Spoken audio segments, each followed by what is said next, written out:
नमस्ते।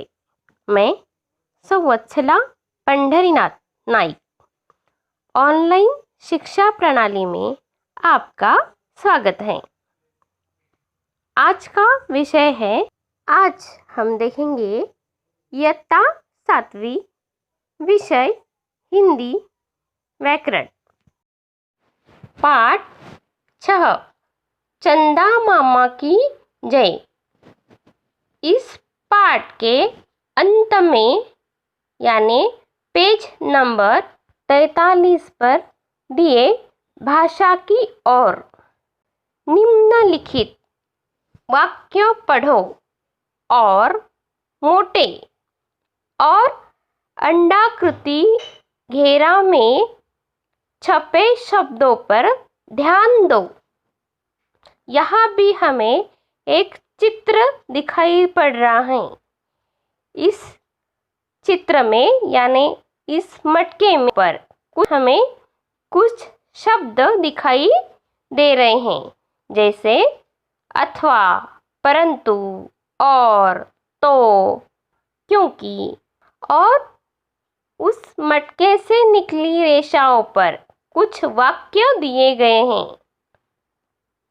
जैसे वाक्य पहला, सर्वेश ने परिश्रम किया और इस परिश्रम ने उसे सफल बना दिया।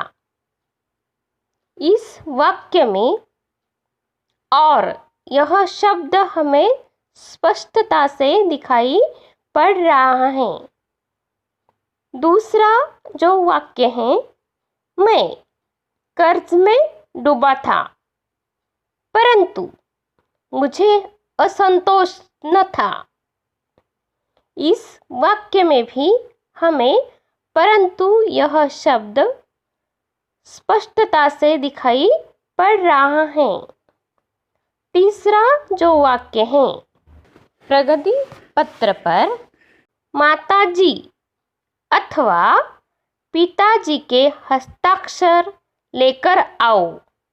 इस वाक्य में अथवा यह शब्द हमें स्पष्टता से दिखाई पड़ रहा है। चौथा जो वाक्य है, इसमें मैं लगातार चलता तो मंजिल पा लेता। इस वाक्य में तो यह शब्द हमें स्पष्टता से दिखाई पड़ रहा है। पांचवा जो वाक्य है, मुझे 100 के नोट देने पड़े क्योंकि दुकानदार के पास 2000 के नोटों के छुट्टे नहीं थे। इस वाक्य में क्योंकि यह शब्द हमें स्पष्टता से दिखाई दे रहा है। तो यह जो शब्द स्पष्टता से दिखाई दे रहे हैं, इसका क्या अर्थ हो सकता है? तो दोस्तों, इन वाक्यों में आए और, परंतु, अथवा, क्योंकि यह शब्द अलग अलग स्वतंत्र वाक्यों या शब्दों को जोड़ते हुए हमें दिखाई पड़ रहे हैं। जैसे पहले वाक्य में सर्वेश ने परिश्रम किया, यह पहला वाक्य है, और दूसरा जो वाक्य है, इस परिश्रम ने उसे सफल बना दिया। यह 2 वाक्य हुए। इन 2 वाक्यों को और यह शब्द जोड़ता हुआ हमें दिखाई दे रहा है। दूसरा जो वाक्य है, इस वाक्य में भी 2 वाक्य हमें दिखाई पड़ रहे हैं या दिखाई दे रहे हैं, जैसे कि मैं कर्ज में डूबा था, और दूसरा जो वाक्य है, मुझे असंतोष न था। इन दोनों वाक्यों को जोड़ने वाला जो शब्द है, वह परंतु यह शब्द है, और परंतु यह शब्द इन दोनों वाक्यों को जोड़ रहा हैं। तीसरा जो वाक्य है, इसमें प्रगति पत्र पर माताजी पिताजी के हस्ताक्षर लेकर आओ। इन वाक्य में दो शब्द है, पहला है माताजी और दूसरा शब्द है पिताजी। इन दोनों शब्दों को जोड़ने के लिए अथवा इस शब्द का प्रयोग यहाँ किया हुआ है, यानी अथवा यह शब्द दो स्वतंत्र शब्दों को जोड़ रहा है। चौथा जो वाक्य है, इसमें भी मैं लगातार चलता, यह पहला वाक्य है और दूसरा वाक्य है मंजिल पा लेता। इन दोनों वाक्यों को जोड़ने का काम तो यह शब्द करता है। पांचवें वाक्य में मुझे 100 के नोट देने पड़े, यह पहला वाक्य है और इसमें ही पांचवें वाक्य में ही दूसरा वाक्य है दुकानदार के पास 2000 के नोट के छुट्टे नहीं थे। इन दोनों वाक्यों को जोड़ने का काम क्योंकि इस शब्द ने किया है, तो हम समुच्चय बोधक अव्यय की परिभाषा देखेंगे।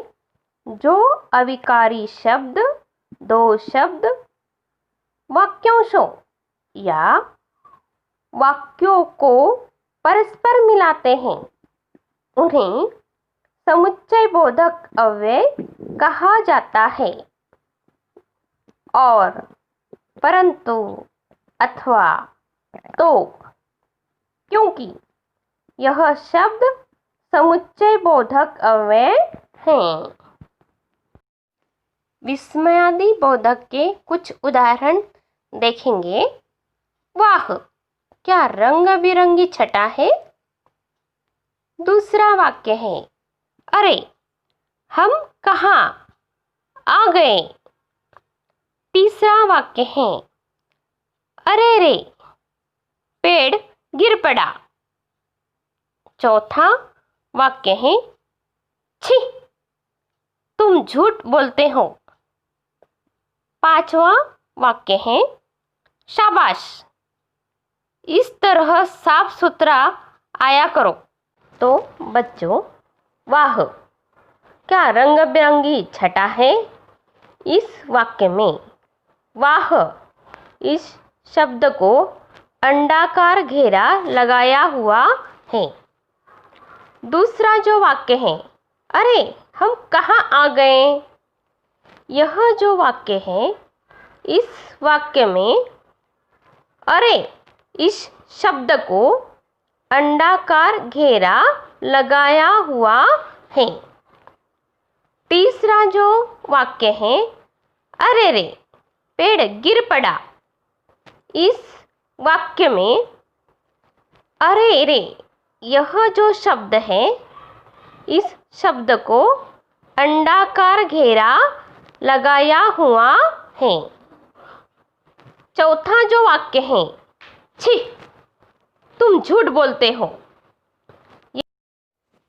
यह जो वाक्य है, इस वाक्य में छी इस शब्द को अंडाकार घेरा लगाया हुआ है। पांचवा जो वाक्य है शाबाश इसी तरह साफ सुथरा आया करो। इस वाक्य में शाबाश इस शब्द को अंडाकार घेरा लगाया हुआ है। यह जो उपर्युक्त वाक्य है, इन वाक्यों में वाह अरे अरे रे छी शाबाश ऐसे शब्द का यहाँ इस्तेमाल किया हुआ हमें दिखाई देता है।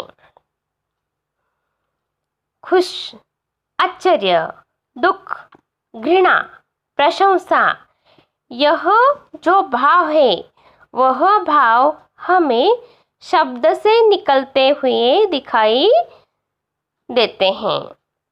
तो इस तरह हम विस्मयादि बोधक की परिभाषा देखेंगे।